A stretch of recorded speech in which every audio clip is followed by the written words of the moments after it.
Plus loin de la politique, on s'intéresse maintenant au sort de cette petite fille plongée dans le coma en Alberta. Elle sera finalement débranchée. Une bien triste histoire.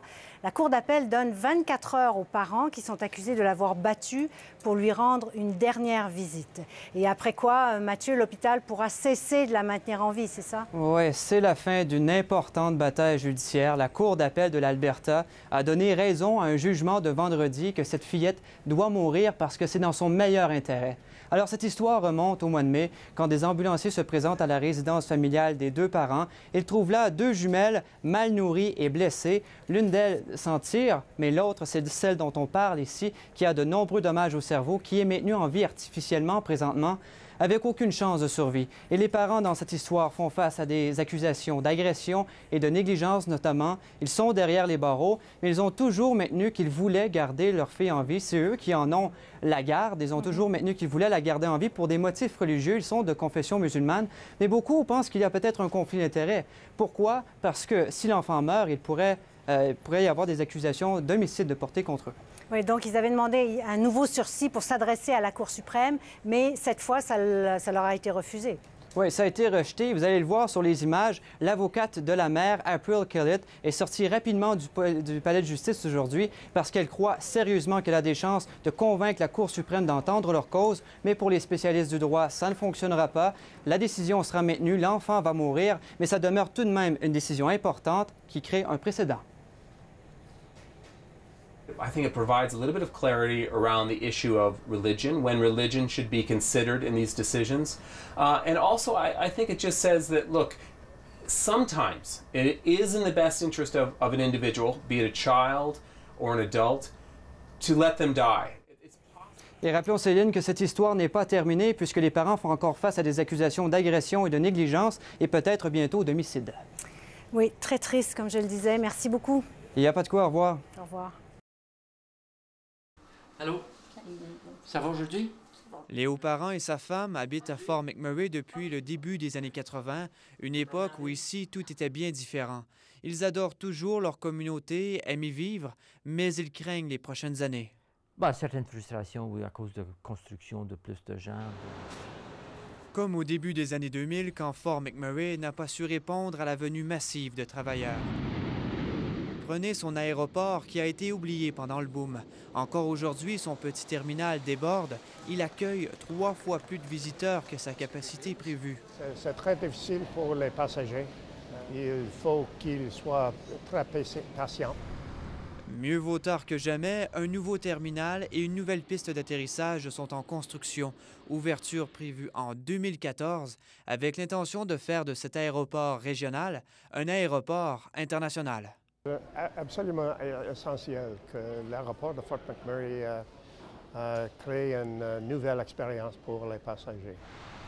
L'erreur de Fort McMurray, c'est de ne pas avoir eu de plan pour faire face au boom. La ville n'était pas prête, il y avait c'était tellement occupé, il y avait beaucoup de projets, beaucoup de construction. Et comme j'ai dit, dans le temps de construction, McMurray n'est pas la même. Maintenant, l'administration municipale a retenu certaines leçons. La récession lui ayant donné un second souffle, elle a investi à coût de dizaines de millions de dollars dans des projets scolaires, d'aqueducs, de centres communautaires et de routes. Et même si elle dit agir à la vitesse de la lumière, ça ne suffit pas. La communauté souhaite même revitaliser son centre-ville, figé dans le temps, avec un vaste programme de développement. Fort McMurray croit que c'est une occasion à saisir, celle d'investir tout de suite pour assurer la pérennité de la ville après le grand boom. La ville souhaiterait pour cela plus d'argent des gouvernements provincial et fédéral. L'argent, c'est le nerf de la guerre ici. Les revenus d'un ménage moyen sont de l'ordre de près de 180 000 $ par année, alors que la moyenne nationale est de 100 000 $ de moins. C'est très cher. C'est très cher. Cette agente immobilière le remarque. Les nouveaux arrivants sont parfois estomaqués de voir qu'une maison comme celle-ci puisse valoir près d'1 million de $. Et si les gens n'ont pas de travail qui payent assez bien, donc ils ne peuvent pas vraiment vivre ici. La ville tente d'encourager la construction de logements plus abordables. Bien des résidents doivent se rabattre sur des appartements trop chers, des roulottes et parfois la rue. Une étrange contradiction avec l'aisance et le confort de la majorité. Le caractère va changer, la ville. Tout change et ça n'arrêtera pas de sitôt. Le plus gros, ça devient, le moins confortable je deviens. Alors pour les parents, après le travail, ce sera la retraite, pendant laquelle ils ont l'intention de vivre loin de la ville des sables bitumineux, loin du boom. Mathieu Dion, Radio-Canada, Fort McMurray. Les feux de forêt et de broussailles qui font rage dans l'Ouest canadien depuis quelques jours commencent à être maîtrisés. En Colombie-Britannique, ceux de la région de Peachland, dans l'Okanagan, sont presque tous circonscrits. Nous en parlerons avec Sandrix Bouchard dans quelques instants, mais tout d'abord, Mathieu Dion se trouve, lui, dans le sud de l'Alberta. Alors, Mathieu, l'état d'urgence est toujours en vigueur, bien que le feu soit maîtrisé là-bas. Oui, le feu est maîtrisé, mais il n'est pas encore complètement éteint. Il y a encore des risques parce qu'il y a des forts vents qui soufflent sur la région. Mais déjà, les gens ici ont confiance. Le centre de commandement qu'il y a derrière moi va fermer au cours des prochaines minutes. Et le chef des pompiers nous dit que d'ici les 2 prochains jours, eh bien, le feu devrait être complètement éteint. Ce sont depuis hier l'équivalent de 12 000 terrains de football de terre qui ont parti en fumée, littéralement. Des maisons qui ont été endommagées, mais on ne parle pas de dommages significatifs. Alors, ce feu a commencé à l'ouest de Lethbridge, non loin de Colehurst, qui est au nord-ouest de Lethbridge. Ça a endommagé beaucoup de terres dans cette région du sud de l'Alberta. Présentement, il y a une centaine de pompiers qui travaillent très fort depuis la nuit dernière pour éteindre ce feu. On peut écouter maintenant le chef de pompiers qui nous donne un aperçu là, de l'état d'urgence qui est en place. You have to understand, we're still asking the public to stay out of that area. It looks safe, it looks that nothing's happening, but you need to stay out of that area and clear because fire crews at a moment's notice may be called to move to a fire flank, and if you're in the way and your vehicle's there, there's a high risk that you may be injured or, worse off, killed. Bon, il reste, Mathieu, que les résidents de la région sont encore pas mal inquiets quand même. Oui, certains endroits dans le comté de Lethbridge demeurent pour l'instant sous ordre d'évacuation. Ça concerne quelques centaines de personnes sur les 4 000 au total qui ont été sous ordre d'évacuation hier. Mais ces personnes, quand même, là, sont inquiètes parce qu'elles ont en tête, vous savez, ces images de maisons brûlées, de familles qui perdent tout. C'est arrivé l'année dernière en Alberta, à Slave Lake, où le tiers de la communauté a été rasé par les flammes en raison d'un feu de forêt. Alors, ils ont ces images en tête. Ils sont inquiets. On peut écouter l'une des évacuées. It's terrifying. It's your home. You don't know what went on. You don't know what there's smoke damage, water damage. We just don't know what we're going home to. Ajoutons terminant qu'il y a un autre feu de broussailles, indépendamment de celui de la région ici, plus au sud de l'Alberta, près de Milk River. Ça, c'est près de la frontière américaine. Le feu de broussailles n'est toujours pas maîtrisé dans la région, mais les pompiers travaillent fort. C'est l'état d'urgence là-bas. Monsieur, merci beaucoup. Au revoir. Il n'y a pas de quoi, au revoir. Ouais, ben regarde, hey, je viens de réaliser que ça, c'est ma rue. Leur rue, leur quartier maintenant méconnaissable.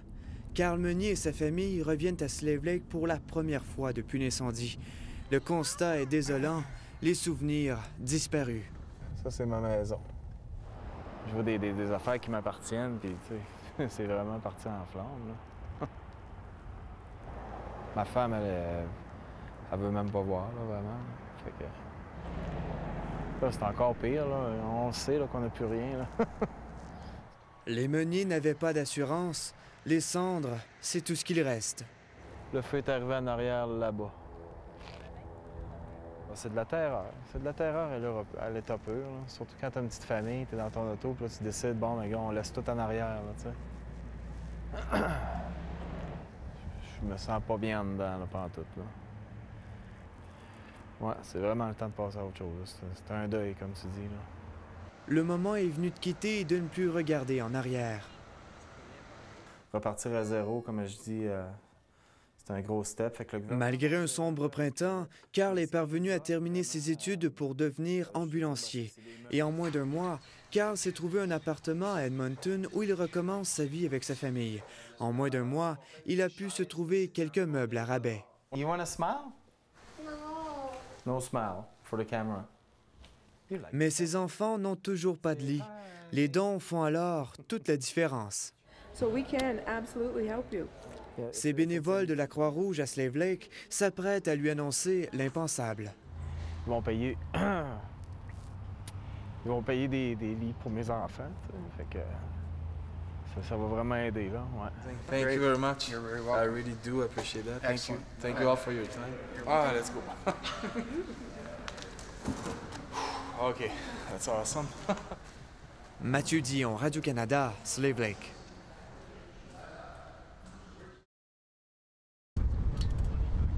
Cette locomotive, sur le point de quitter l'Alberta, transporte de nombreux barils de pétrole lourd. Direction le sud des États-Unis, où la soif des raffineries est grande pour ce type d'hydrocarbures. L'entreprise de Greg remplit ses wagons pétroliers. Elle ne cesse de prendre de l'expansion, passant de 5 voitures en 2011 à 30 actuellement. Il croit que l'exportation de pétrole par train ne suffit pas à la demande. Il faudrait plus de wagons. L'Alberta fait présentement face à un problème. Ses capacités d'exportation et de raffinage du pétrole lourd sont limitées. Ça réduit la valeur du pétrole albertain. Comme solution, il y a bien sûr les projets de pipeline Keystone XL de TransCanada vers le sud des États-Unis et Northern Gateway d'Enbridge vers la côte du Pacifique. Les projets sont dans une impasse. La question environnementale fait surface. Rail has come on quite strongly recently. Le train, donc, l'industrie y songe pour sortir le pétrole de la province. Given the constraints we have today, we're looking at all those options. L'avantage du train, il peut aller partout. Son désavantage, un coût élevé et le faible volume transporté. En une année, un seul pipeline comme Northern Gateway peut transporter 12 fois plus de pétrole que 30 000 wagons, sans parler des risques de déversement comme ici à Wabamun en Alberta en 2005. À long terme, explique cet analyste, le pipeline domine. Le mécanisme le moins cher, le plus économique, serait définitivement les oléoducs. Il reste que pour l'instant, les rails existent déjà.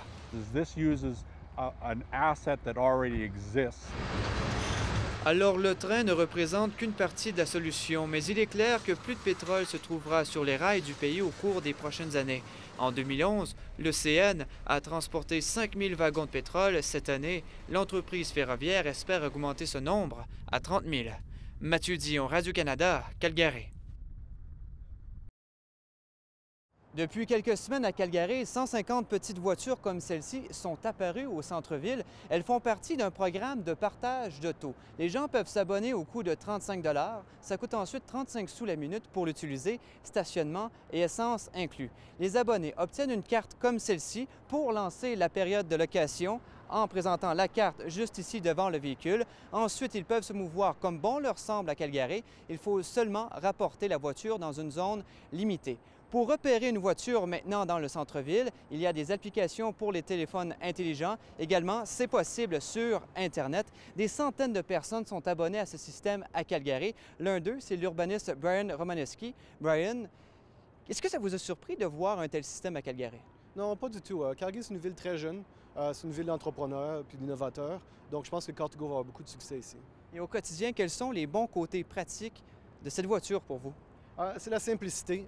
C'est facile. Au moment où on a une carte de membre, on peut utiliser la voiture très rapidement, très facilement, sans avoir à remplir des documents. Très bien, merci beaucoup. Ça me fait plaisir. Et ce que croit un analyste en design de l'environnement, eh bien, c'est que ça change l'image de Calgary, ça déconstruit les mythes, mais ça pourrait nuire à l'industrie du taxi. They'll be more reliable, probably quicker than cabs, and Calgarians are all about the convenience. If there are enough of these things, then other companies are probably going to come in too. It's not just going to be Car2Go's market or Car2Go. There's going to be other people. I think we're going to find that this is a whole new mode of transport. Car2Go ne croit pas que son programme va nuire aux taxis qui répondent à d'autres besoins. On ne connaît d'ailleurs pas pour l'instant la réussite de ces voitures qui, faut-il le souligner, ne disposent pas d'un éthylomètre. Il existe ce programme à Vancouver et à Toronto et à Calgary, bien sûr, et peut-être bientôt ailleurs au pays. Mathieu Dion, Radio-Canada, Calgary.